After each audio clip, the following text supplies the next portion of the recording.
نبی پاک نے انکریج کیا ہے. حدیث پاک کا مضمون ہے کہ تم میں سے جس سے ہو سکے وہ مدینے میں مرے کہ جو مدینے میں مرے گا میں اس کی شفاعت کروں گا. ہاں، مدینے میں مرنے کی تمنا یہ ہمارے ایمان کا تقاضا ہے، عشق رسول کا تقاضا ہے. اور اس حدیث کی شرح میں پتہ علماء نے کیا لکھا ہے؟ اگر کوئی اس حدیث پر عمل کرنا چاہتا ہے نا تو وہ اپنا بڑھاپا مدینے میں گزارے اور پھر بغیر کسی ضرورت مدینہ پاک سے باہر نہ نکلے. میں آج ہی کی بس آپ تھوڑی دیر پہلے کی بات ہے، میرے موبائل میں ہی میسج ہے، انہوں نے کہا آج مجھے کسی نے بتایا کہ ایک خاتون ہیں جو پاکستان سے گئی ہیں، وہاں پر 32 سال ہو گئے ہیں وہ مدینے سے باہر نہیں نکل رہی ہیں. کہتی ہیں باہر نہیں نکلوں گی کہیں باہر موت نہ آ جائے، مجھے مدینے میں مرنا ہے.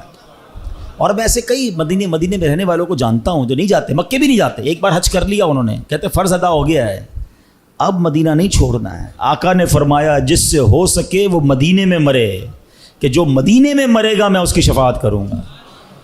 نصیب والوں کو ملتا، مرنا تو ہے ہی.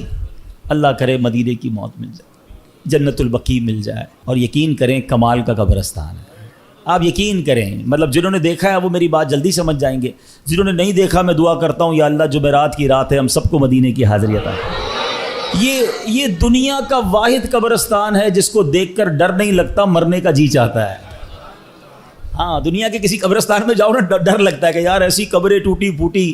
واللہ جنت البقیع کا قبرستان دیکھو تو بندے کو جی چاہتا ہے یا اللہ ادھر ہی موت دے دے، یہیں دفن فرما دے. میں ابھی پچھلے دنوں ہمارے ایک ساتھی تھے، ان کی والدہ کی یا والد کا انتقال ہوا مدینہ شریف میں اور جنت البقیع میں مدفن ہوئی.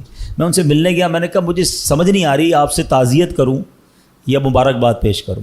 یعنی ایسی بھی موتیں ہیں کہ جس پر افسوس ہی نہیں ہوتا کہ مطلب یہ تو ارمان تھا نا، یہ تو زندگی بھر مانگا ہے کہ یا اللہ ایمان والی، عافیت والی، مدینے والی، سبحان اللہ موت مل جائے. اور کیا چاہیے؟